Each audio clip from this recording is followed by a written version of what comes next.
Hello, everyone. Thank you so much for buying this DVD.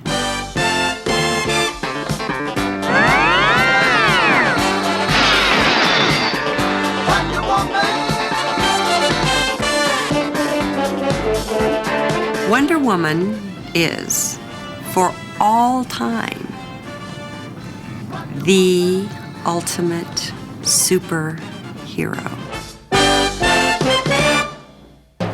She was the first superheroine, and being the first carries a lot of weight.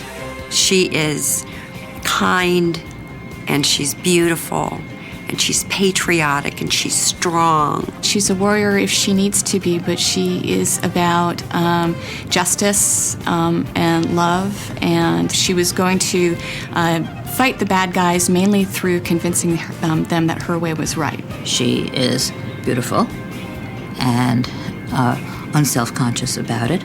It's a natural beauty. You don't see Wonder Woman fussing with her hair. She doesn't spend more time worrying about her hair than she does about world peace.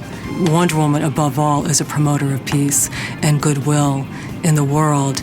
And I think she views that as more important as whether she can beat somebody up or deflect bullets on her bracelets. She can solve puzzles, she can hunt, she can tell stories, she's a poet, and she's strong, and she can lift boulders.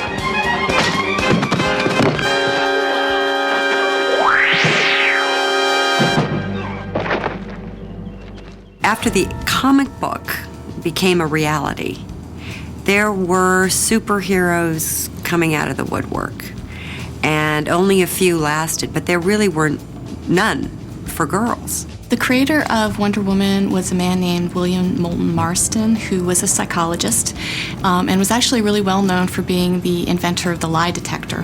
What he was really reacting to was what he called kind of blood-curdling masculinity of the comic books that were out there at the time. And he really wanted to construct a hero who would work to counteract that kind of aggressive masculinity. Wonder Woman was first published in the early 1940s. An important time for women to feel empowered. Women in America, because so many men were at war, they were working in many types of jobs that women wouldn't normally work. And so I think Wonder Woman really proved to be a great role model. As a feminist role model for little girls, but also as a feminist ideal for everybody. You are most definitely female. Since birth. I wanted to approach this character in a way that women in particular, and this was a goal of mine from the beginning, were never threatened by her body, by what she was wearing or not wearing, or anything.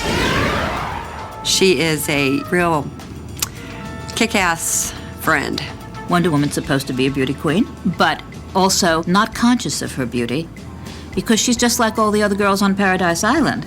I think Linda Carter played her that way. There was a kind of unself-consciousness to the use of the power, a kind of modesty that went with unquestionable power. She can be her most feminine self and still be strong, and it's not about being against men. It's about having the freedom not to have to make yourself smaller in order to be accepted. That's us. The best team since Mickey and Minnie. That good? The best. I do remember as a girl loving the idea of an island full of all women where the ruler is a woman, because in most popular culture narratives, it's usually the father and the son who get the focus. And so by having this strong female, mother-daughter relationship, it's unique, it's interesting. When I began to prepare myself to write these stories, I had to inundate myself in the history of Wonder Woman. She represents someone who comes from an incredible heritage, the heritage of, in this case, the Amazon community. There is a strong mother, and she is a queen, Queen Hippolyta, who led her own people in a battle for freedom. But at a certain point, Wonder Woman realizes that she wants to take on the challenges that someone like her mother would.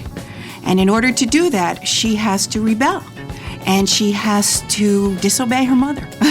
There are many folk tales where young women have to move beyond who their mothers are. So, what other toes have I been stepping on lately?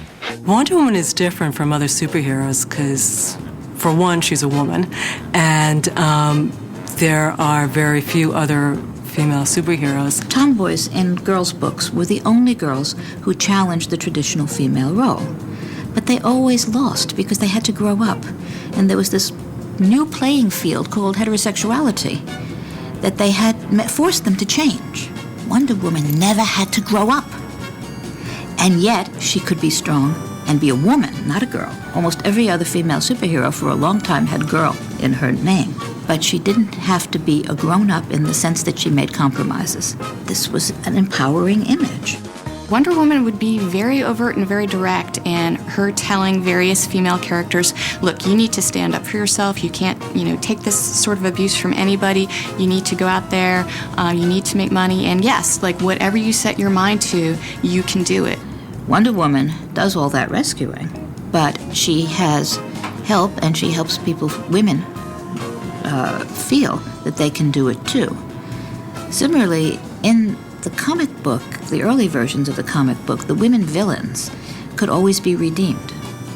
And then they become committed to her cause, which involves also working with other women. Wonder Woman is different in that her powers are, the bracelets, the lasso, those are magical. But her athleticism, her speed, whatever, all of that was training when she was on Paradise Island. And everybody did it. And she happened to be a little bit better than everybody else. But it was through effort, it was through work, it was through discipline that she became who she is. It wasn't by some experiment gone wrong or anything like that. I think that Wonder Woman never used her sexuality as a tool. She was very sexy, but she was sexy just because she was sexy, not because she used it to convince anyone. She just looked great. I think that you and I ought to have a little talk. Why don't you come into my office? She was very much a break from the traditional housewife figures that you saw in the 1960s with characters like I Dream of Jeannie or Samantha from Bewitched, who are women who have a lot of power, but their power is depicted as very problematic and troublesome and, causes the men in their life a lot of problems. Gloria Steinem put Wonder Woman on the first cover of Ms. Magazine because she grew up with Wonder Woman. And she really, read her as very much a feminist figure and a role model. The fact that Gloria Steinem and the other women at Ms. Magazine wanted to use Wonder Woman on the cover was a great testament to the power of the character, the longevity of the character and what the character means. She empowers other women to be true to themselves and not to be afraid of the powers that you have, and then to have power, if you use it in the right way, is a great thing. By the late 70s, the TV version came out with Linda Carter. I think people saw her as a feminist, part of the spirit of the age. Oh, well, it's a pleasure seeing you again, too. I never felt pressure about playing the feminist role. I was a feminist just by nature. Before I knew what a feminist was, I was a feminist. Hey, you're my best man. Hey, thanks for the compliment. Wonder Woman really came at a time when we're also seeing other images of very strong, active women.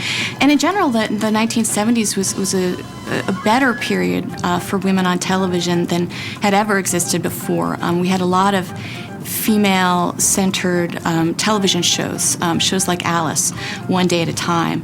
And that's really where we see, the feminist movement having an effect on popular culture, because there was a real attempt to court female audiences with these stronger, more complex, more interesting female characters. Modern female superheroes, whether they're on television or in the comics, are more conflicted than Wonder Woman ever was.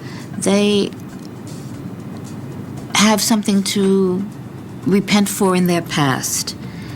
they are mutated, and they see their mutation as a disability, even though it also gives them superpowers. Wonder Woman doesn't have that complexity. She doesn't have to face ambiguities in her own being and her own beliefs.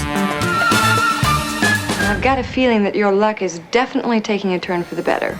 She represents that you can be anything you choose to be, and that happiness is a choice as well. Anyone who realizes that she has the power within her to make changes, not just for herself, but for women, can be Wonder Woman. You have to take what she does and extend it into the terms of your real world. If you want to fly through the glass ceiling, if you want to bring about an end to domestic violence, if you want to bring pay equity for working women, she's there to be that kind of icon. I think she's relevant today.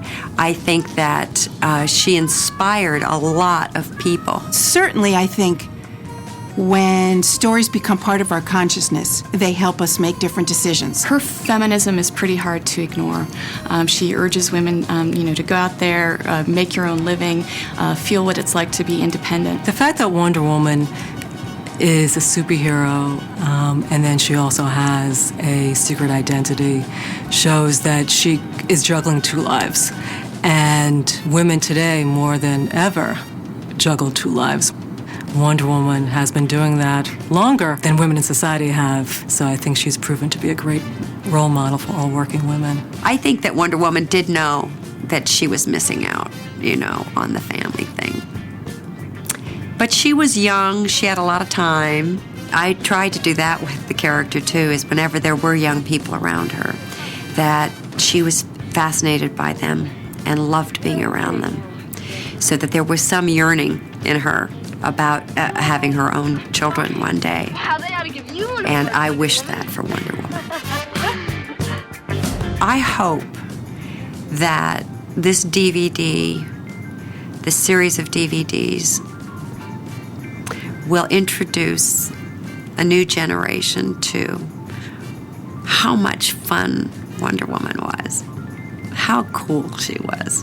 Wonder Woman has the history and the sort of sense of recognition that we really can renew her for every generation, and it's exciting for all readers. But I think for girls, it's critically important now for girls to have role models. Role models such as the one that Wonder Woman and the young Princess Diana represents. She is the embodiment of everything we can be, that we can do whatever we set our minds to, that we only limit ourselves by the limits of our dreams. I read Wonder Woman when I was a kid, and never would have believed that I would have a chance to play her. I mean, how cool is that? How cool is that? To be able to have played this particular character.